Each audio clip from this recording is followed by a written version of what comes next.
ਉਡੀਕਾਂ ਉਡੀਕਾਂ ਉਡੀਕਾਂ ਤੇਰੇ ਆਉਣ ਦੀਆਂ ਉਡੀਕਾਂ ਉਡੀਕਾਂ ਉਡੀਕਾਂ ਤੇਰੇ ਆਉਣ ਦੀਆਂ ਉਡੀਕਾਂ ਉਡੀਕਾਂ ਉਡੀਕਾਂ ਤੇਰੇ ਆਉਣ ਦੀਆਂ ਉਡੀਕਾਂ ਉਡੀਕਾਂ ਉਡੀਕਾਂ ਤੇਰੇ ਆਉਣ ਦੀਆਂ।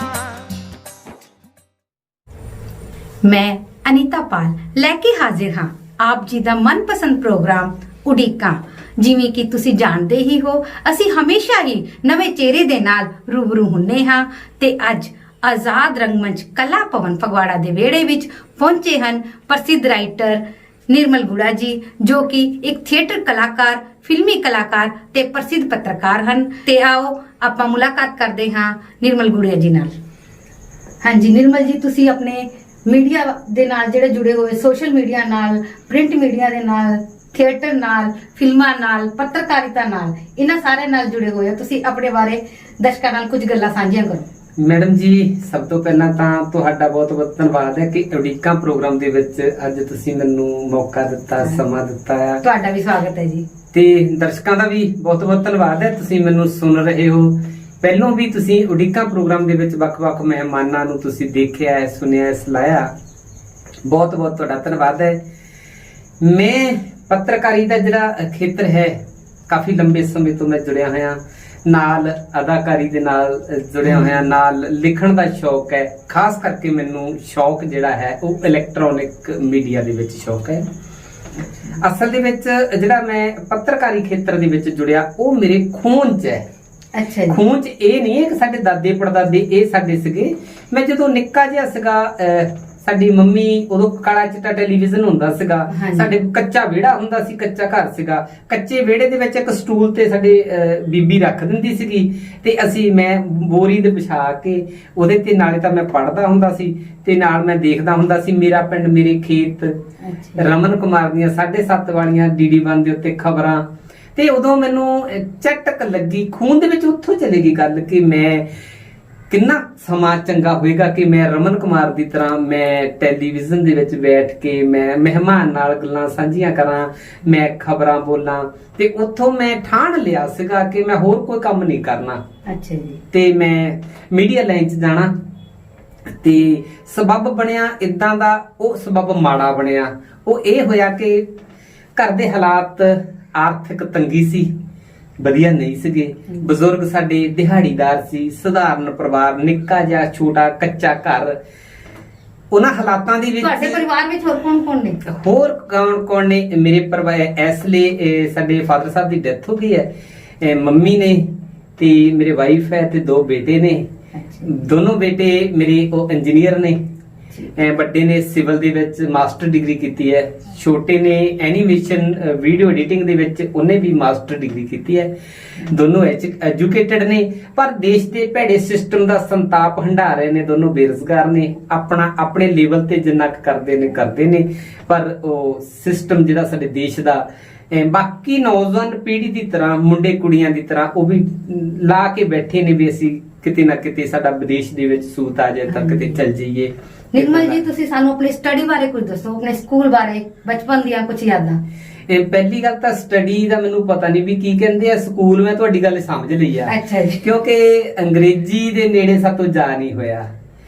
ਆਰਥਿਕ ਤੰਗੀਆਂ ਦੇ ਵਿੱਚ ਜਨਮ ਲਿਆ, ਉਸ ਪਰਿਵਾਰ ਦੇ ਵਿੱਚ ਪਲੇ ਆ ਤੇ ਅੰਗਰੇਜ਼ੀ ਸਕੂਲਾਂ ਦਾ ਮੂੰਹ ਅਸੀਂ ਦੇਖ ਨਹੀਂ ਸਕੇ ਤੇ ਉਹ ਵੱਡੀਆਂ ਕਲਾਸਾਂ ਦੇ ਵਿੱਚ ਜਾ ਨਹੀਂ ਸਕੇ। ਕਾਲਜ ਟਾਈਮ ਤਾਂ ਵੈਸੇ ਵੀ ਸਰਕਾਰੀ ਸਕੂਲ ਸੀ, ਜਦੋਂ ਊੜਾ ਕਹਾਉਂਦੇ ਹੁੰਦੇ ਸੀਗੇ, ਇੱਕ ਦੂਣੀ ਉੱਚੀ ਕਹਿਣਾ ਮਾਸਟਰਾਂ ਨੇ, ਕਹਾਓ ਪਿੰਡ ਦੇ ਦੂਜੇ ਪਾਸੇ ਜ਼ਰੂਰ ਸਾਡੀ ਆਵਾਜ਼ ਸੁਣਦੀ ਸੀ, ਘਰ ਤੱਕ ਵੀ ਜਾਂਦੀ ਸੀ ਆਵਾਜ਼, ਘਰ ਤੱਕ ਜਾਂਦੀ ਸੀ। ਪਰ ਉਹ ਕਹਾਇਓ ਪਹਾੜੇ, ਉਹ ਊੜਾ ਕਹਾਇਆ ਆ, ਉਹ ਅੱਜ ਸਾਡੇ ਕੰਮ ਵੀ ਆਇਆ। ਕਿਉਂਕਿ ਉਦੋਂ ਦੀ ਸਰੀਲੀ ਆਵਾਜ਼ ਜਿਹੜੀ ਅਧਿਆਪਕਾਂ ਨੇ ਬਣਾਈ ਸੀ, ਇੱਕ ਦੂਣੀ, ਉਹ ਸੁਰ ਬਣ ਗਈ ਏਦਾਂ ਦੀ ਕਿ ਉਹ ਅੱਜ ਸਾਨੂੰ ਬੋਲਣ ਦੇ ਕੰਮ ਆਈ ਆ। ਭਾਵੇਂ ਡਿਗਰੀਆਂ ਪ੍ਰਾਪਤ ਨਹੀਂ ਕਰ ਸਕੇ, ਬਹੁਤੀ ਪੜ੍ਹਾਈ ਨਹੀਂ ਲੈ ਸਕੇ, ਪਰ ਇੱਕ ਜ਼ਰੂਰ ਮੈਂ ਮਾਣ ਦੇ ਨਾਲ, ਬੜੇ ਹੌਸਲੇ ਦੇ ਨਾਲ ਮੈਡਮ ਜੀ ਤੁਹਾਡੇ ਇਸ ਅੱਜ ਚੈਨਲ ਤੋਂ ਕਹਿਣਾ ਚਾਹਨਾ ਤੇ ਕਹਿ ਵੀ ਰਿਹਾ, ਬਹੁਤ ਸਾਰੇ ਜਿਹੜੇ degree holder, diploma holder, MA BA BEd, ਉਹ ਮੇਰੇ ਮੁਤਾਬਕ ਮੈਂ ਮਹਿਸੂਸ ਕਰਦਾ ਉਹ ਉਨੀ ਤਰੱਕੀ ਨਹੀਂ ਕਰ ਸਕੇ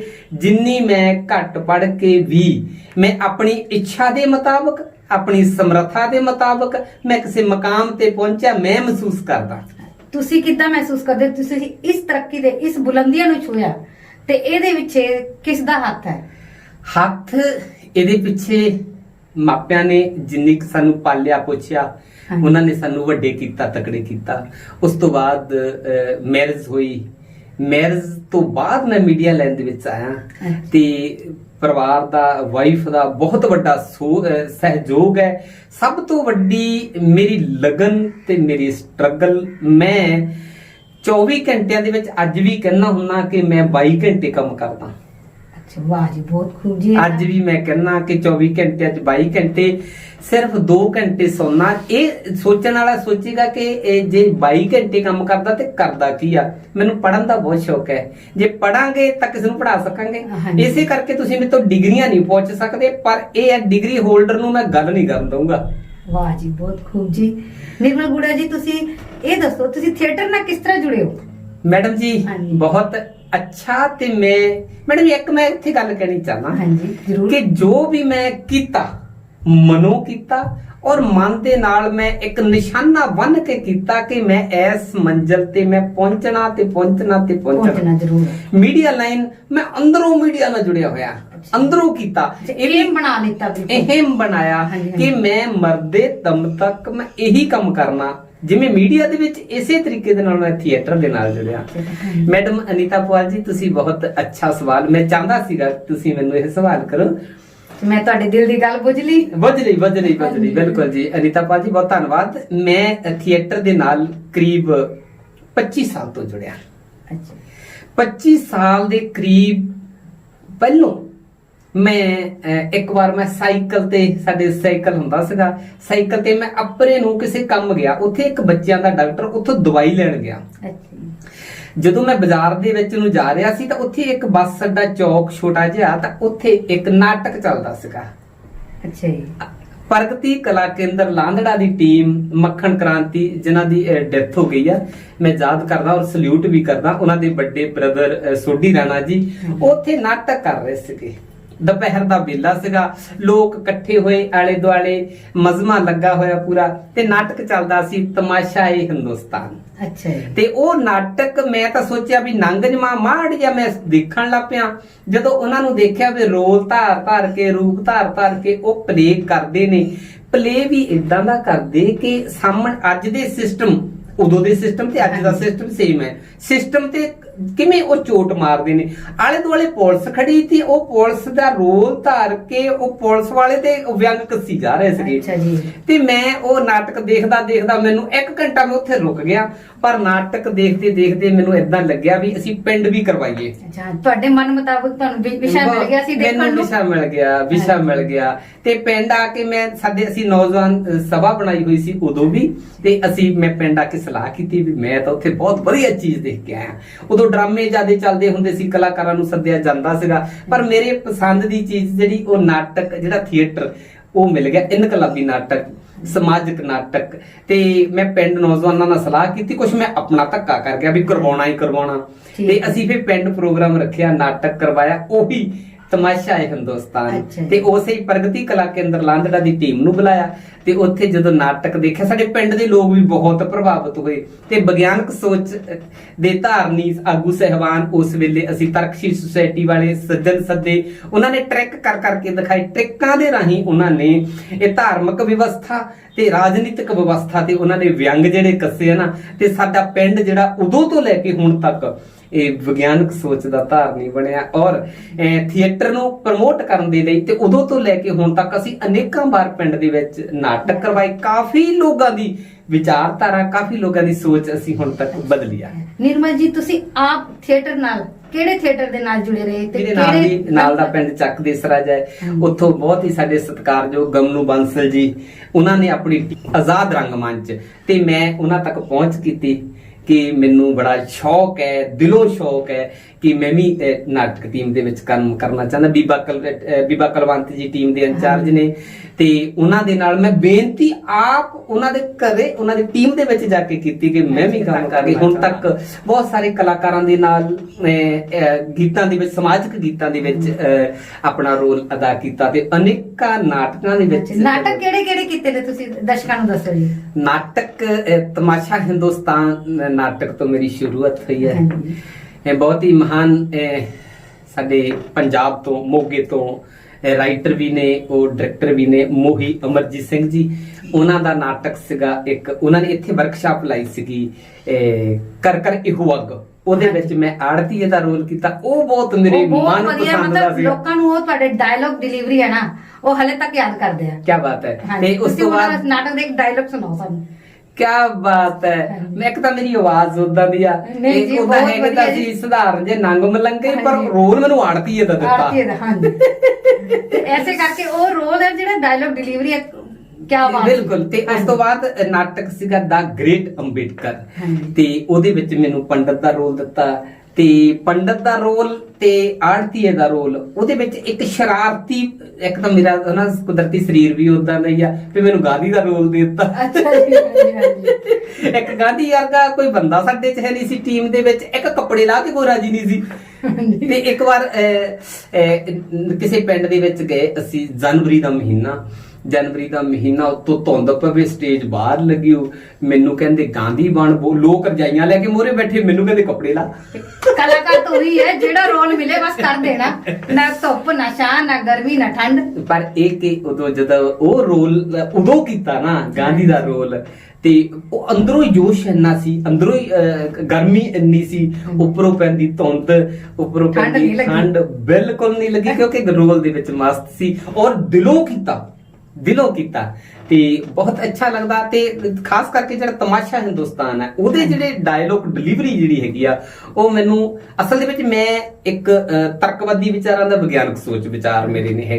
ਕੁਦਰਤੀ ਨਾਟਕ ਵੀ ਮੈਨੂੰ ਉਦਾਂ ਦਾ ਮਿਲਿਆ ਕਿ ਜਿਹੜਾ ਸਿਸਟਮ ਤੇ ਕਰਾਰੀ ਚੋਟ ਕਰਦਾ, ਤੇ ਉਹ ਮੈਨੂੰ ਬਹੁਤ, ਮੈਂ ਤਾਂ ਸੁਭਾਅ ਹੀ ਮੇਰਾ ਬਣ ਗਿਆ ਇਹ ਕਿ ਜਦੋਂ ਮੈਂ ਕਿਸੇ ਅਫਸਰ ਕੋਲ ਜਾਂਦਾ, ਮੈਨੂੰ ਉਹ ਵੀ ਇਦਾਂ ਹੀ ਲੱਗਦਾ ਜਿੱਦਾਂ ਨਾਟਕ ਦੇ ਵਿੱਚ। ਅੱਛਾ ਜੀ, ਠੀਕ ਹੈ। ਤੇ ਉਹ ਕੁਦਰਤੀ ਇਹ ਵੀ ਹੋ ਗਿਆ ਨਾ, ਜਿੰਨਾ ਕੁ ਇਲਾਕਾ ਆਪਣੇ ਕੋਲ ਹੈ, ਜਿਹੜਾ ਜਲੰਧਰ ਹੋਇਆ, ਜਿਹੜਾ ਨਵਾਂ ਸ਼ਹਿਰ ਹੋਇਆ, ਇਹ ਸਾਰੇ ਅਫਸਰ ਸਹਿਬਾਨ ਜਿੰਨੇ ਨੇ ਉਹ ਵੀ ਮੈਨੂੰ ਚੰਗੀ ਤਰ੍ਹਾਂ ਜਾਣਦੇ ਨੇ। ਜੇ ਮੈਂ ਉਹਨਾਂ ਤੇ ਵਿਅੰਗ ਵੀ ਕੱਸ ਦਿਆਂ ਜਾ ਕੇ, ਉਹ ਮੇਰਾ ਗੁੱਸਾ ਨਹੀਂ ਕਰਦੇ। ਤੇ ਇਸ ਦੋਨਾਂ ਜ਼ਿਲ੍ਹਿਆਂ ਦੇ ਜਿੰਨੇ ਲੀਡਰ ਸਹਿਬਾਨ ਨੇ, ਉਹ ਵੀ ਮੈਂ ਸਿੱਧੇ ਤੌਰ ਤੇ ਵੀ ਉਹਨਾਂ ਦੇ ਵਿਅੰਗ ਕੱਸ ਦਿੰਦਾ, ਉਹਨਾਂ ਦੇ ਕੋਲ ਬੈਠ ਕੇ ਵੀ, ਤਾਂ ਉਹ ਮੇਰਾ ਗੁੱਸਾ ਨਹੀਂ ਕਰਦੇ। ਉਹਨਾਂ ਨੂੰ ਪਤਾ ਵੀ ਇਹ ਕਲਾਕਾਰ ਬੰਦਾ, ਇਹਦਾ ਸੁਭਾਅ ਵੀ ਏਦਾਂ। ਤੇ ਮੈਂ ਉਹਨਾਂ ਨੂੰ ਸਿੱਧਾ ਹੀ ਦੱਸ ਦਿੰਦਾ ਨਾ, ਕੁਰਸੀ ਦੇ ਥੱਲੇ ਦੀ ਕਿੱਦਾਂ ਪੈਸੇ ਲਈਦੇ, ਮੈਂ ਪੁੱਛ ਦਿੰਦਾ। ਇਹ ਵੀ ਬੜੀ ਖੂਬ ਰਹੀ ਜੀ। ਤੇ ਇਸ ਕਰਕੇ ਉਹ ਥੀਏਟਰ ਦੇ ਵਿੱਚੋਂ ਮੈਂ ਬਹੁਤ ਕੁਝ ਸਿੱਖਿਆ ਤੇ ਬਹੁਤ ਕੁਝ ਸਿਖਾਇਆ ਵੀ ਆ। ਅਸੀਂ ਕਈ ਵਾਰ ਦੇਖਿਆ ਤੁਹਾਨੂੰ ਇੱਕ ਨਾਟਕ ਦੇ ਵਿੱਚ ਕਈ ਵਾਰ ਤੁਹਾਨੂੰ ਤਿੰਨ ਰੋਲ ਪਲੇ ਕਰਨੇ ਪੈ ਜਾਂਦੇ ਆ। ਜਿੱਦਾਂ ਦਾ ਗ੍ਰੇਟ ਅੰਬੇਡਕਰ ਦੇ ਵਿੱਚ ਪੰਡਤ ਬਣਦੇ ਹੋ, ਅਗਲੇ ਪਲ ਹੀ ਤੁਸੀਂ ਗਾਂਧੀ ਬਣ ਕੇ ਆ ਜਾਂਦੇ ਹੋ, ਕਦੀ ਅਗਲੇ ਪਲ ਤੁਸੀਂ ਸ਼ਾਹੂ ਜੀ ਮਹਾਰਾਜ ਜੀ ਦੇ ਦਰਬਾਰੀ ਵੀ ਬਣੇ ਹੋਏ ਦੇਖੇ ਆ। ਤੇ ਇੱਕੋ ਨਾਟਕ ਵਿੱਚ 3-3 4-4 ਰੋਲ ਕਰਦੇ ਹੋ, ਤਾਂ ਤੁਸੀਂ ਮੈਨੇਜ ਕਿੱਦਾਂ ਕਰਦੇ ਹੋ? ਮੈਡਮ ਜੀ, ਇਹਦੇ ਵਿੱਚ ਇਦਾਂ ਆ, ਮੈਂ ਨਾ ਇੱਕ ਓਪੇਰਾ ਹੈਗਾ ਸ਼ਹੀਦ ਭਗਤ ਸਿੰਘ ਦਾ, ਉਹਦੇ ਵਿੱਚ 25 ਮਿੰਟ ਦਾ ਓਪੇਰਾ ਆ। 25 ਮਿੰਟ ਦੇ ਵਿੱਚ ਮੇਰੇ 5 ਰੋਲ ਨੇ, 5 ਡਰੈਸ ਨੇ। 25 ਮਿੰਟ ਤੋਂ ਸਟੇਜ ਤੋਂ ਉਤਰਨਾ ਨਹੀਂ, ਪਰਦੇ ਦੇ ਪਿੱਛੇ ਇਦਾਂ ਘੁੰਮ ਕੇ ਆਏ ਨੇ ਤਾਂ ਕੱਪੜੇ ਬਦਲਿਓ ਨਹੀਂ। ਉਹ ਇਹ ਆ ਵੀ ਕੁਦਰਤੀ ਨਾ ਮੈਨੂੰ ਪਰਮਾਤਮਾ ਨੇ ਜਾਂ ਕੁਦਰਤ ਨੇ ਕਹ ਲੋ, ਜੋ ਮਰਜੀ ਸਮਝ ਲੋ, ਫੁਰਤੀ ਬਹੁਤ ਦਿੱਤੀ ਹੈ, ਫੁਰਤੀ। ਤੇ ਜਦੋਂ ਬੰਦਾ ਸ਼ੌਕ ਨਾ ਕਰਦਾ ਨਾ, ਅੰਦਰੋਂ ਕਰਦਾ, ਜਦੋਂ ਦਿਲੋਂ ਕਰਦਾ, ਫੇਰ ਤਾਂ ਸਾਰਾ ਕੁਝ ਆਪਣੇ ਆਪੇ ਹੁੰਦਾ ਰਹਿੰਦਾ। ਤੇ ਉਹਦੇ ਲਈ ਇਹ ਮੈਂ ਕੱਪੜੇ ਪਹਿਲਾਂ ਹੀ ਪਾਏ ਹੁੰਦੇ। ਅੱਛਾ ਜੀ। ਮੈਨੂੰ ਪਤਾ ਕਿ ਪਹਿਲਾ ਰੋਲ ਕਿਹੜਾ, ਦੂਜਾ ਕਿਹੜਾ, ਤੀਜਾ ਕਿਹੜਾ, ਚੌਥਾ ਕਿਹੜਾ, ਪੰਜਵੇਂ ਰੋਲ ਵਾਲੇ ਸਭ ਤੋਂ ਥੱਲੇ, ਚੌਥੇ ਵਾਲੇ ਉੱਤੇ, ਤੀਜੇ ਵਾਲੇ ਉੱਤੇ, ਦੂਜੇ ਵਾਲੇ ਉੱਤੇ, ਤੇ ਪਹਿਲੇ ਵਾਲੇ ਸਭ ਤੋਂ ਉੱਤੇ। ਅੱਛਾ ਜੀ, ਇੱਕ ਰੋਲ ਜਾਈ ਜਾਂਦਾ ਤੇ ਕੱਪੜੇ ਪਿੱਛੇ ਮੈਂ ਦੋ ਹੈਲਪਰ ਪਿੱਛੇ ਖੜੇ ਕੀਤੇ ਹੁੰਦੇ। ਇੱਧਰ ਦੀ ਪਰਦੇ 'ਚ ਹੀ ਗਿਆ, ਇਹਨੇ ਮੇਰਾ ਝੱਗਾ ਉਤਾਰਤਾ, ਦੂਜੇ ਨੇ ਪੈਂਟ ਉਤਾਰਤੀ, ਤੇ ਉਧਰ ਮੈਂ ਬਾਹਰ ਆ ਗਿਆ। ਅੱਛਾ ਜੀ, ਬਸ ਕਾਫੀ ਫੁਰਤੀ ਚਾਹੀਦੀ ਹੈ ਆਪਾਂ ਨੂੰ ਇਹੋ ਜਿਹੇ ਰੋਲ ਕਰਨ ਲਈ। ਇੱਕ ਤੁਹਾਡਾ ਨਾਟਕ ਹੋਰ ਦੇਖਿਆ ਸੀ, ਮਾਤਾ ਸਾਵਿਤਰੀ ਬਾਈ ਫੁਲੇ ਜੀ। ਉਸ ਨਾਟਕ ਬਾਰੇ ਸਾਨੂੰ ਜ਼ਰੂਰ ਕੁਝ ਦੱਸੋ। ਮਾਤਾ ਸਾਵਿਤਰੀ ਬਾਈ ਫੁਲੇ ਦਾ ਜਿਹੜਾ ਨਾਟਕ ਹੈ, ਉਹਦੇ ਵਿੱਚ ਮੇਰਾ ਰੋਲ ਸੀ ਜਿਹੜਾ ਕਿਰਦਾਰ ਸੀਗਾ ਮਹਾਤਮਾ ਜੋਤੀਰਾਓ ਫੂਲੇ ਦਾ, ਹਾਂਜੀ ਉਸ ਨਾਟਕ ਨੇ ਮੇਰੀ ਜ਼ਿੰਦਗੀ ਬਦਲ ਕੇ ਰੱਖ ਦਿੱਤੀ। ਅਸੀਂ ਜਿੱਥੇ ਪਲੇ ਕਰਦੇ ਆ, ਜਿੱਥੇ ਉਹਨਾਂ ਨੂੰ ਪੜ੍ਹ ਕੇ ਲਿਖਦੇ ਵੀ ਆ, ਉੱਥੋਂ ਸਾਡੇ ਦਿਮਾਗ 'ਚ ਇਹ ਆਉਂਦਾ ਕਿ ਉਹਨਾਂ ਨੇ ਆਪਣੀ ਲਾਈਫ ਦੇ ਵਿੱਚ ਕਿੰਨਾ ਸੰਘਰਸ਼ ਕੀਤਾ। ਜੇ ਉਹਨਾਂ ਨੇ ਸੰਘਰਸ਼ ਕੀਤਾ, ਘੱਟੋ ਘੱਟ ਉਹਨਾਂ ਵੱਲੋਂ ਸਾਨੂੰ ਦਿੱਤੇ ਜਿਹੜੇ ਅਧਿਕਾਰ ਆ ਉਹਨਾਂ ਨੂੰ ਅਸੀਂ ਬਚਾ ਤਾਂ ਲਈਏ। ਮੈਂ ਇੱਥੇ ਇੱਕ ਗੱਲ ਕਹਿਣੀ ਚਾਹਾਂਗਾ ਆਪਣੀ ਗੱਲ ਪੂਰੀ ਕਰਨ ਤੋਂ ਪਹਿਲਾਂ, ਕਿ ਸਾਡਾ ਜਿਹੜਾ ਇਹ ਔਰਤ ਵਰਗ ਹੈ ਸਾਡੇ ਸੰਸਾਰ, ਸਾਡੇ ਦੇਸ਼ ਭਾਰਤ ਦੇ ਅੰਦਰ ਕਰੀਬ 50% ਹੈ। 50% ਨੇ ਕ੍ਰਾਂਤੀ ਜੋਤ ਮਾਤਾ ਸਾਵਿਤਰੀ ਬਾਈ ਫੂਲੇ ਦੀ ਗੱਲ ਨਹੀਂ ਮੰਨੀ।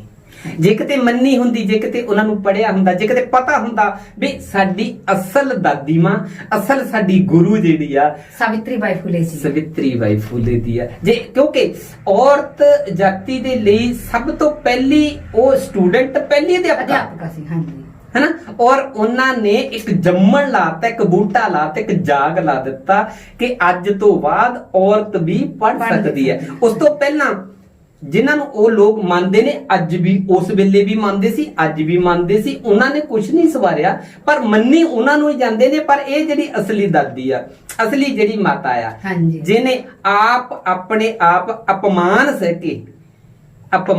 ਕੇ ਬੇਅਦਬੀਆਂ ਸਹਿ ਕੇ, ਉਸ ਵੇਲੇ ਬੜਾ ਉਹਨਾਂ ਤੇ ਅਤਿਆਚਾਰ ਹੋਇਆ, ਕਿਵੇਂ ਪੜਾਉਣ ਜਾਂਦੇ ਸੀਗੇ। ਉਹ ਰੋਲ ਵੀ ਆਂਦਾ ਸੀ ਪਲੇ ਦੇ ਵਿੱਚ ਦਿਖਾਇਆ ਹੈਗਾ ਕਿ ਸਾਵਿਤਰੀ ਬਾਈ ਫੂਲੇ ਜਦੋਂ ਪੜਾਉਣ ਜਾਂਦੀ ਆ ਤੇ ਉਹਦਾ ਪਤੀ ਜਿਹੜਾ ਆ ਉਹਨੂੰ ਕਹਿ ਦਿੰਦਾ ਕਿ ਵੀ ਆਓ ਸਾਡੇ ਸਕੂਲ ਆਓ, ਉਹ ਆਂਦੇ ਵੀ ਨਹੀਂ, ਸਕੂਲ ਆਂਦੇ ਵੀ ਨਹੀਂ, ਆਣ ਦੀ ਪੱਥਰ ਮਾਰਦੇ, ਗੋਹਾ ਮਾਰਦੇ, ਪਾਥੀਆਂ ਮਾਰਦੇ ਆ।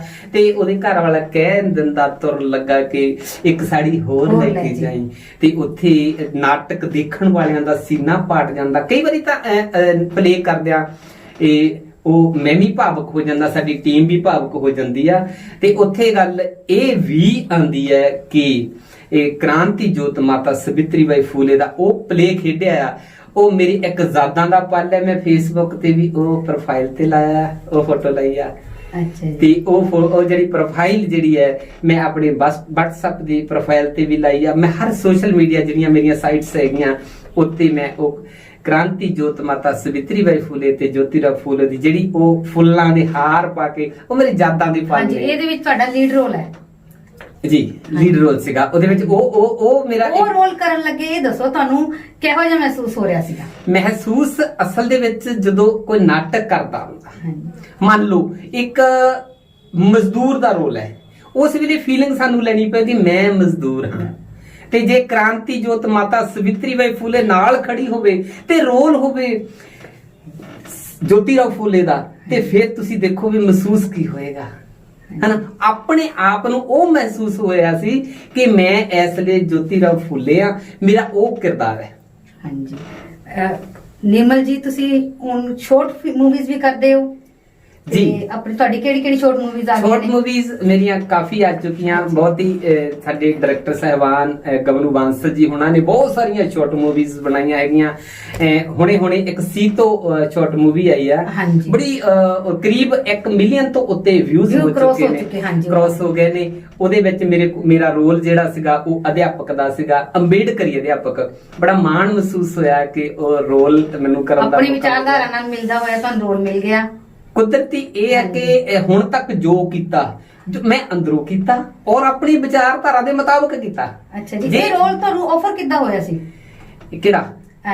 ਸੀਤੋ ਫਿਲਮ ਦੇ ਵਿੱਚ? ਉਹ ਤਾਂ ਮਾਨਯੋਗ ਡਾਇਰੈਕਟਰ ਸਾਹਿਬ ਨੇ ਮੈਨੂੰ, ਉਹਨਾਂ ਦੀ ਫੀਲਿੰਗ ਸੀ ਕਿ ਬੰਦਾ ਕਿੱਦਾਂ ਦੀ ਵਿਚਾਰਧਾਰਾ। ਮਾਨਯੋਗ ਡਾਇਰੈਕਟਰ ਸਾਹਿਬ ਗਗਨੂ ਬਾਂਸਲ ਜੀ, ਉਹਨਾਂ ਨੂੰ ਪਤਾ ਹੀ ਸੀਗਾ ਫਿਰ ਸਾਡੇ ਕੋਲ ਅੰਬੇਡਕਰੀ ਬੰਦਾ ਪਹਿਲੇ ਹੀ ਮੌਜੂਦ ਹੈ ਜੀ। ਪਰ ਮੈਨੂੰ ਗੁੱਸਾ ਉਦੋਂ ਆ ਜਾਂਦਾ ਮੈਡਮ ਜੀ ਜਦੋਂ ਮੈਨੂੰ ਗਾਂਧੀ ਦਾ ਰੋਲ ਦੇ ਦਿੰਦੇ ਆ। ਕਲਾਕਾਰ ਤਾਂ ਉਹੀ ਹੈ ਜੀ, ਜਿਹੜਾ ਰੋਲ ਦੇਤੇ ਉਹ ਕਰ ਦਿੱਤਾ। ਪਰ ਉਹਦੇ ਵਿੱਚ ਠੰਡ ਨਹੀਂ ਦੇਖੀ, ਗਰਮੀ ਨਹੀਂ ਦੇਖੀ ਤੁਸੀਂ ਤਾਂ। ਨਹੀਂ, ਉਹ ਫਿਰ ਵੀ ਸਾਡੀ ਵਿਚਾਰਧਾਰਾ ਨਹੀਂ ਰਲਦੀ ਨਾ। ਨਹੀਂ, ਫਿਰ ਆਪਾਂ ਨੂੰ ਸਮਾਜ ਨੂੰ ਸੇਧ ਦੇਣ ਲਈ ਆਪਾਂ ਨੂੰ ਹਰ ਤਰ੍ਹਾਂ ਰੋਲ ਕਰਕੇ ਦਿਖਾਣਾ ਪੈਂਦਾ ਹੈ। ਬਿਲਕੁਲ, ਸਾਡੇ ਨਾਲ ਕੀ ਵਧੀਕੀਆਂ ਹੋਈਆਂ, ਹਾਂਜੀ ਕਿਹਨਾਂ ਨੇ ਕੀਤੀਆਂ। ਤੇ ਕਈ ਵਾਰੀ ਤਾਂ ਮੈਨੂੰ ਪੰਡਤ ਦਾ ਰੋਲ ਦਿੰਦੇ ਨੇ, ਜਿਹੜਾ ਉਹ ਹੱਥ ਦੇਖਣ ਵਾਲੇ ਪਾਂਡਿਆਂ ਦਾ ਰੋਲ ਦਿੰਦੇ ਨੇ, ਆਰਤੀਏ ਦਾ ਦਿੰਦੇ ਨੇ, ਜਿਹੜਾ ਮੇਰੇ ਨਾਲ ਬਾਹ ਵਾਸਤਾ ਵੀ ਨਹੀਂ ਹੁੰਦਾ ਪਰ ਇਹ ਆ ਵੀ ਫਿਰ ਮੈਨੂੰ ਹਨਾ ਕੋਸ਼ਿਸ਼ ਕਰੀਦੀ ਅੰਦਰੋਂ ਫੀਲਿੰਗ ਲੈਣੀ ਪੈਂਦੀ ਹੈ, ਫੀਲਿੰਗ ਵੀ ਮੈਂ ਵੀ ਸਪਰੇਅ ਕਰਨ ਵਾਲਾ ਭਈਆ ਹੀ ਆ। ਤੁਸੀਂ ਆਪਣੇ ਨਾਟਕ ਦੀਆਂ ਜਾਂ ਨਾਟਕ ਕਰਦੇ ਸਮੇਂ ਜਾਂ ਕੋਈ ਫਿਲਮ ਕਰਦੇ ਸਮੇਂ ਕੋਈ ਯਾਦਗਾਰੀ ਪਲ ਹੋਣ ਤਾਂ ਸਾਡੇ ਦਰਸ਼ਕਾਂ ਨਾਲ ਜ਼ਰੂਰ ਸਾਂਝੇ ਕਰੋ ਜੀ। ਵੈਸੇ ਤਾਂ ਥੀਏਟਰ ਚੀਜ਼ ਇਦਾਂ ਦੀ ਹੈ, ਇੱਕ ਸਧਾਰਨ ਨਾਟਕ ਹੈ, ਉਹਦਾ ਹਰ ਪਲ ਯਾਦਗਾਰੀ ਪਲ ਹੁੰਦਾ, ਹਰ ਪਲ। ਮੈਂ ਤਾਂ ਇਹ ਕਹੂੰਗਾ ਜਿੰਨੇ ਸਾਡੇ ਸਰੋਤੇ ਨੇ, ਜਿੰਨੇ ਸਾਡੇ ਦੇਖਣ ਵਾਲੇ ਨੇ, ਇਸ ਵੇਲੇ ਸੁਣ ਰਹੇ ਹੋ, ਨਾਟਕ ਨੂੰ ਦਿਲੋਂ ਦੇਖੋ। ਹਰ ਪਲ ਸਾਨੂੰ ਕੁਛ ਨਾ ਕੁਛ ਸਿਖਾਉਂਦਾ ਹੈ, ਸਾਨੂੰ ਪ੍ਰੇਰਨਾ ਦਿੰਦਾ ਹੈ। ਐਕਟਰ ਦਾ ਹੱਥ ਹਿੱਲਿਆ ਵੀ ਸਾਨੂੰ ਕੁਛ ਸਿਖਾਉਂਦਾ ਹੈ। ਉਹਦਾ ਇੱਕ ਸ਼ਬਦ ਬੋਲਿਆ, ਇੱਕ ਸ਼ਬਦ ਦੀ ਵੀ ਕੀਮਤ ਹੈ। ਇੱਕ ਸ਼ਬਦ ਉਹਨੇ ਨੈਗੇਟਿਵ ਬੋਲਿਆ ਜਾਂ ਪੋਜ਼ਿਟਿਵ ਬੋਲਿਆ, ਉਸ ਸ਼ਬਦ ਦੀ ਕੋਈ ਹੈ ਗੱਲ ਹੈ, ਉਹਨੂੰ ਸਮਝਣ ਦੀ ਲੋੜ ਹੈ। ਤੇ ਜੇ ਕਿਤੇ ਅਸੀਂ ਸੱਚੀ ਸਮਝ ਜਾਈਏ ਤੇ ਜਿਹੜਾ ਥੀਏਟਰ ਹੈ ਨਾ, ਇਹ ਦੂਜਾ ਮੈਡਮ ਜੀ ਮੈਂ ਕਹਿਣਾ ਚਾਹਾਂਗਾ, ਥੀਏਟਰ ਇੱਕ ਉਹ ਚੀਜ਼ ਹੈ, ਥੀਏਟਰ ਤੋਂ ਹਰ ਕਲਾਕਾਰ ਪੈਦਾ ਹੁੰਦਾ। ਥੀਏਟਰ ਚ ਐਕਟਰ ਪੈਦਾ ਹੁੰਦੇ ਨੇ।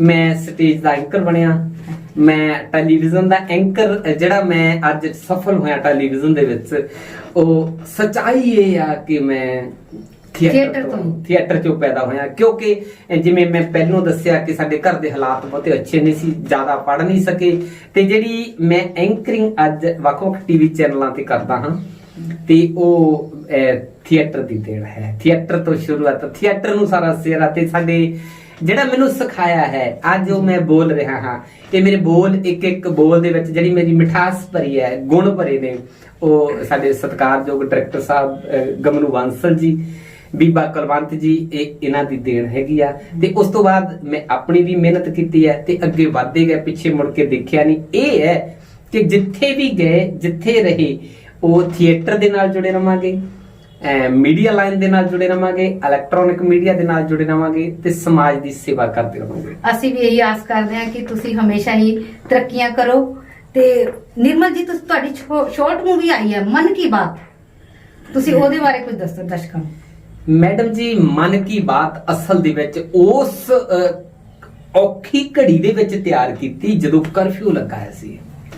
ਕਰਫਿਊ ਲੱਗਾ ਸੀ, ਵਿਚਾਰੇ ਮਜ਼ਦੂਰ ਯੂਪੀ ਬਿਹਾਰ ਆਪਣੇ ਆਪਣੇ ਘਰਾਂ ਨੂੰ ਕਿਵੇਂ ਗੱਡੀ ਦੀ ਲਾਈਨ ਦੇ ਨਾਲ ਨਾਲ ਤੁਰੇ ਜਾ ਰਹੇ ਸੀ। ਗੱਡੀ ਦੇ ਉੱਤੋਂ ਜਾਂਦੇ ਵਿਚਾਰੇ, ਅੱਗੇ ਜਾ ਕੇ ਉਹਨਾਂ ਨੇ ਸੋਚਿਆ ਗੱਡੀ ਦਾ ਕੋਈ ਲੰਘਦੀ ਨਹੀਂ, ਗੱਡੀ ਦੀ ਲਾਈਨ ਤੇ ਸੋ ਗਏ, ਪਿੱਛੋਂ ਮਾਲ ਗੱਡੀ ਆਈ, ਉਹਨਾਂ ਨੂੰ ਕੁਤਰਾ ਕਰਕੇ ਰੱਖ ਦਿੱਤਾ। ਕੋਰੋਨਾ ਕਾਲੇ ਤਾਂ ਬਹੁਤ ਜ਼ਿਆਦਾ ਮਜਬੂਰ ਕਰ ਦਿੱਤਾ ਲੋਕਾਂ ਨੂੰ। ਬਿਲਕੁਲ, ਉਹਨਾਂ ਦਿਨਾਂ ਦੇ ਵਿੱਚ ਕਿਵੇਂ ਇੱਕ ਔਰਤ ਨੇ ਸੜਕ ਦੇ ਉੱਤੇ ਬੱਚੇ ਨੂੰ ਜਨਮ ਦਿੱਤਾ। ਹਾਂਜੀ, ਕਿਵੇਂ ਲੋਕ ਸਾਈਕਲ ਤੇ ਜਾਂਦੇ, ਇੱਕ ਛੋਟੀ ਜਿਹੀ ਬੱਚੀ ਆਪਣੇ ਪਿਓ ਬਿਮਾਰ ਨੂੰ ਸਾਈਕਲ ਤੇ ਯੂਪੀ ਤੱਕ ਲੈ ਕੇ ਗਈ।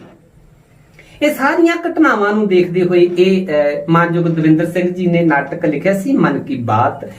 ਉਹਦੇ ਵਿੱਚ ਵੀ ਮੈਨੂੰ ਰੋਲ ਅਦਾ ਕਰਨ ਦਾ ਮੌਕਾ ਮਿਲਿਆ, ਪਰ ਉਹਦੀ ਸ਼ੂਟਿੰਗ ਜਿਹੜੀ ਆ, ਸ਼ੂਟਿੰਗ ਉਹਨਾਂ ਦਿਨਾਂ ਦੇ ਵਿੱਚ ਹੋਈ ਜਦੋਂ ਬਾਹਰ ਪੱਤਾ ਨਹੀਂ ਸੀ ਹਿਲਦਾ। ਹਾਂਜੀ, ਕੋਈ ਬਾਹਰ ਨਿਕਲ ਕੇ ਰਾਜੀ ਨਹੀਂ ਸੀ। ਇਹ ਲੋਕ ਡਰਦੇ ਸੀ, ਬਾਹਰ ਵਾਇਰਸ ਹੈ, ਬਾਹਰ ਪੁਲਿਸ ਖੜੀ ਹੈ, ਪੁਲਿਸ ਡੰਡੇ ਮਾਰਦੀ ਆ। ਪਰ ਉਸ ਵੇਲੇ ਆਜ਼ਾਦ ਰੰਗ ਮੰਚ ਦੀ ਟੀਮ ਨੇ ਉਸ ਵੇਲੇ ਇਹ ਨਾਟਕ ਦੀ ਸ਼ੂਟਿੰਗ ਕੀਤੀ। ਸ਼ੂਟਿੰਗ ਕਰਕੇ ਇਹ ਤਿਆਰ ਕਰਕੇ ਉਹਨਾਂ ਦਿਨਾਂ ਦੇ ਵਿੱਚ ਇਹ ਹੂਬਹੂ ਜੋ ਵਾਪਰਿਆ ਉਹੀ ਰਿਲੀਜ਼ ਕੀਤਾ, ਪ੍ਰਸਾਰਿਤ ਕੀਤਾ ਸੀਗਾ। ਉਹਦੇ ਵਿੱਚ ਵੀ ਮੈਨੂੰ ਰੋਲ ਕਰਨ ਦਾ, ਮੀਡੀਆ ਦਾ ਕੀ ਰੋਲ ਸੀ ਉਹਦੇ ਵਿੱਚ, ਉਹ ਦੱਸਣ ਦੀ ਕੋਸ਼ਿਸ਼ ਕੀਤੀ ਹੈ, ਨੈਗੇਟਿਵ ਜਾਂ ਪੋਜ਼ਿਟਿਵ ਦੱਸਣ ਦੀ ਕੋਸ਼ਿਸ਼ ਕੀਤੀ। ਮੀਡੀਆ ਦੇ ਵਿੱਚ ਇਹੀ ਚੱਲ ਰਿਹਾ ਹੈ, ਜੋ ਕੁਝ ਸਿਆਸੀ ਤਾਕਤਾਂ ਨੇ ਜਾਂ ਪ੍ਰਸ਼ਾਸਨ ਹੈ ਜੋ ਚਾਹੁੰਦਾ ਹੈ ਤੇ ਉਹੀ ਦਿਖਾਇਆ ਜਾਂਦਾ।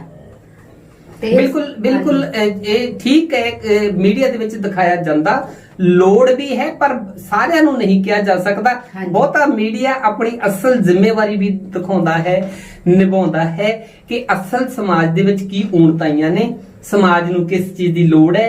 ਅਸਲ ਦੇ ਵਿੱਚ ਬਹੁਤਾ ਮੀਡੀਆ ਠੀਕ ਹੈ ਕਿ ਜਿਵੇਂ ਤੁਸੀਂ ਕਿਹਾ, ਪਰ ਬਹੁਤਾ ਮੀਡੀਆ ਇਹ ਵੀ ਕਰਦਾ ਕਿ ਅੱਜ ਸਾਨੂੰ ਲੁੱਟ ਕੌਣ ਰਿਹਾ ਤੇ ਲੁੱਟਣ ਵਾਲੇ ਕੌਣ ਲੋਕ ਨੇ। ਮੀਡੀਆ ਆਪਣੀ ਸਮਾਜ ਨੂੰ ਸ਼ੀਸ਼ਾ ਦਿਖਾਉਣ ਦਾ ਕੰਮ ਵੀ ਪੱਤਰਕਾਰਾਂ ਮੈਂ ਕਿਹਾ ਜੀ ਬਿਲਕੁਲ ਕਰਦਾ। ਉਹਨਾਂ ਦੇ ਸਿਰ ਤੇ ਹੀ ਲੋਕਤੰਤਰ ਦਾ ਚੌਥਾ ਇਹ ਬਹੁਤ ਵੱਡੀ ਜ਼ਿੰਮੇਵਾਰੀ ਹੈ ਜੀ ਪੱਤਰਕਾਰਾਂ ਦੇ ਉੱਤੇ। ਬਿਲਕੁਲ ਜੀ, ਬਿਲਕੁਲ। ਹਾਂਜੀ, ਤੁਸੀਂ ਪੱਤਰਕਾਰਿਤਾ ਜਦੋਂ ਕਰਨ ਜਾਂਦੇ ਹੋ ਅੱਜ ਕੱਲ ਜਿਹੋ ਜਿਹਾ ਮਾਹੌਲ ਹੈ ਕਰੋਨਾ ਦਾ, ਲੋਕ ਤਾਂ ਘਰੋਂ ਬਾਹਰ ਨਿਕਲ ਤੋਂ ਵੀ ਡਰਦੇ ਨੇ, ਤੁਸੀਂ ਇਸ ਤਰ੍ਹਾਂ ਕਿੱਦਾਂ ਮੈਨੇਜ ਕਰ ਲੈਂਦੇ ਹੋ ਬਾਹਰ ਜਾਣ ਤੋਂ? ਮੈਡਮ ਜੀ ਕੋਈ WHO ਡਰ ਨਹੀਂ ਲੱਗਦਾ ਜਾਂ ਕਿੱਦਾਂ? ਇਦਾਂ ਹੈ ਜੀ, ਦੋ ਤਰ੍ਹਾਂ ਦਾ ਡਰ ਹੁੰਦਾ। ਹਾਂਜੀ ਇੱਕ ਡਰ ਇਹ ਕਿ ਕਰੋਨਾ ਵਾਇਰਸ ਦੌਰਾਨ ਵਾਇਰਸ ਦਾ ਤਾਂ ਨਹੀਂ ਡਰ। ਹਾਂਜੀ ਨੰਬਰ 2 ਇਹ ਸਰਕਾਰ ਤੇ ਪ੍ਰਸ਼ਾਸਨ ਦੀਆਂ ਹਦਾਇਤਾਂ। ਨੰਬਰ 3 ਕੋਈ ਹਮਲਾ ਨਾ ਕਰ ਦੇਵੇ। ਕਈ ਤਰ੍ਹਾਂ ਦੇ ਜਿਹੜੇ ਡਰ ਉਹ ਪੱਤਰਕਾਰ ਤੇ ਹਮੇਸ਼ਾ ਸਿਰ ਤੇ ਜੂਝਦੇ ਨੇ, ਉਹ ਤਿੱਖੀ ਤਲਵਾਰ ਦੀ ਤਰ੍ਹਾਂ ਲਟਕਦੇ ਨੇ ਕੱਚੇ ਧਾਗੇ ਦੇ ਨਾਲ ਜਿਵੇਂ ਬੰਨੀ ਹੋਵੇ। ਪਰ ਜ਼ਿੰਮੇਵਾਰੀ ਜਿਹੜੀ ਹੈ ਨਾ, ਉਹਨੂੰ ਹੀ ਪੱਤਰਕਾਰ ਕਹੇਗਾ, ਦੁਨੀਆ ਕਹੇਗੀ, ਸਮਾਜ ਕਹੇਗੀ, ਉਹਦੇ ਮਗਰ ਹੀ ਸਮਾਜ ਖੜੇਗਾ ਜਿਹੜਾ ਪੱਤਰਕਾਰ ਸਮਾਜ ਦੀ ਗੱਲ ਕਰਦਾ ਆ। ਜਿਹੜਾ ਪੱਤਰਕਾਰ ਸਮਾਜ ਦੀ ਨਾ ਜਾਂ ਉਹ ਕੁਝ ਕੁ ਲੋਕਾਂ ਦੀ, ਚਾਹੇ ਲੀਡਰ ਟਾਈਪ ਹੋ ਗਏ ਜਾਂ ਧਾਰਮਿਕ ਆਗੂ ਸਾਹਿਬਾਨ ਹੋ ਗਏ, ਉਹਨਾਂ ਦੀ ਹੀ ਕਰਦਾ ਤੇ ਉਹਨੂੰ ਲੋਕ ਪੱਤਰਕਾਰ ਵੀ ਨਹੀਂ ਕਹਿੰਦੇ। ਤੇ ਲੋਕਾਂ ਦੀ ਨਜ਼ਰ ਇਹ ਵੀ ਹੈ ਕਿ ਲੋਕ ਖੜਦੇ ਵੀ ਉਹਦੇ ਮਗਰ ਨੇ ਜਿਹੜੇ ਪੱਤਰਕਾਰ ਲੋਕਾਂ ਦੀ ਗੱਲ ਕਰਦੇ ਨੇ। ਬਿਲਕੁਲ ਬਿਲਕੁਲ। ਨਿਰਮਲ ਜੀ ਤੁਸੀਂ ਲੇਖਕ ਵੀ ਹੋ ਇੱਕ ਜੀ, ਤੇ ਤੁਹਾਡੇ ਲੇਖਣ ਦੇ ਵਿਸ਼ੇ ਕਿਹੜੇ ਹੁੰਦੇ ਨੇ ਖਾਸ ਤੌਰ ਤੇ? ਮੈਡਮ ਜੀ ਅਸਲ ਦੇ ਵਿੱਚ ਮੈਂ ਆਪਣਾ ਆਦਰਸ਼ ਜਿਹੜਾ ਮੰਨਿਆ ਹੈ ਉਹ ਬਾਬਾ ਸਾਹਿਬ ਭੀਮਰਾਓ ਡਾਕਟਰ ਅੰਬੇਡਕਰ ਜੀ ਦਾ। ਅਸਲ ਦੇ ਵਿੱਚ ਉਹ ਇਸ ਕਰਕੇ ਮੰਨਿਆ ਹੈ ਕਿ ਬਹੁਤਾ ਸਮਾਜ ਦਾ ਹਿੱਸਾ ਜਿਹੜਾ ਆ ਉਹ ਅੱਜ ਵੀ ਘੱਟ ਪੜੇ ਜਾਂ ਅਨਪੜੇ ਜਾਂ ਅਮਲੀ ਜਾਂ ਪਖੰਡੀ ਜਾਂ ਅਗਿਆਨੀ ਜਾਂ ਗੈਰ ਵਿਗਿਆਨਕ ਲੋਕਾਂ ਨੂੰ ਮੰਨਦੇ ਨੇ। ਮੈਂ ਮੰਨਦਾ ਸਭ ਤੋਂ ਵੱਧ ਦੁਨੀਆ ਭਰ ਦੇ ਵਿੱਚ ਜਿਹਨੇ ਪੜ੍ਹਾਈ ਕੀਤੀ ਹੈ ਉਹਨੂੰ, ਸਿੰਬਲ ਆਫ ਨੌਲੇਜ। ਇਸ ਕਰਕੇ ਮੈਂ ਉਹਨੂੰ ਆਦਰਸ਼ ਮੰਨਦਾ ਤੇ ਬਹੁਤ ਸਾਰੇ ਮੈਂ ਆਪਣੇ ਵੱਲੋਂ ਆਰਟੀਕਲਸ ਵੀ ਬਾਬਾ ਸਾਹਿਬ ਭੀਮਰਾਓ ਡਾਕਟਰ ਅੰਬੇਡਕਰ ਜੀ ਦੀ ਜੀਵਨੀ ਤੇ ਉਹਨਾਂ ਨੂੰ ਸਮਰਪਿਤ ਲਿਖੇ ਨੇ। ਬੀਤੇ ਸਾਲ ਇੱਕ ਮੈਂ ਡਾਕੂਮੈਂਟਰੀ ਫਿਲਮ ਡਾਕਟਰ ਅੰਬੇਡਕਰ ਦਾ ਮਿਸ਼ਨ ਮੈਂ ਆਪਣੇ ਵੱਲੋਂ ਉਹ ਵੀ ਮੈਂ ਤਿਆਰ ਕੀਤੀ ਸੀਗੀ। ਉਹਦੇ ਮੈਂ ਸਕ੍ਰਿਪਟ ਰਾਈਟਰ ਵੀ ਮੈਂ ਸੀਗਾ ਤੇ ਉਹਦੇ ਡਾਇਰੈਕਸ਼ਨ ਵੀ ਮੇਰੀ ਸੀਗੀ। ਵਾਹ ਜੀ, ਮੁਬਾਰਕਾਂ ਜੀ। ਥੈਂਕ ਯੂ ਜੀ, ਥੈਂਕ ਯੂ। ਸਾਡੇ ਦਰਸ਼ਕਾਂ ਨੂੰ ਨਿਰਮਲ ਗੂੜਾ ਜੀ ਦੇ ਨਾਲ ਰੂਬਰੂ ਹੋ ਕੇ ਬਹੁਤ ਹੀ ਚੰਗਾ ਲੱਗਿਆ ਹੋਵੇਗਾ। ਅਸੀਂ ਉਡੀਕਾ ਪ੍ਰੋਗਰਾਮ ਦੇ ਵਿੱਚ ਨਿਰਮਲ ਗੂੜਾ ਜੀ ਆਪ ਜੀ ਦੇ ਆਉਣ ਦਾ ਬਹੁਤ ਬਹੁਤ ਧੰਨਵਾਦ ਕਰਦੇ ਹਾਂ। ਧੰਨਵਾਦ ਮੈਡਮ ਜੀ, ਧੰਨਵਾਦ। ਫਿਰ ਕਿਸੇ ਨਵੇਂ ਚਿਹਰੇ ਦੇ ਨਾਲ ਫਿਰ ਮਿਲਾਂਗੇ ਉਡੀਕਾ ਪ੍ਰੋਗਰਾਮ ਦੇ ਵਿੱਚ। ਤਦ ਤੱਕ ਲਈ ਧੰਨਵਾਦ। ਉਡੀਕਾਂ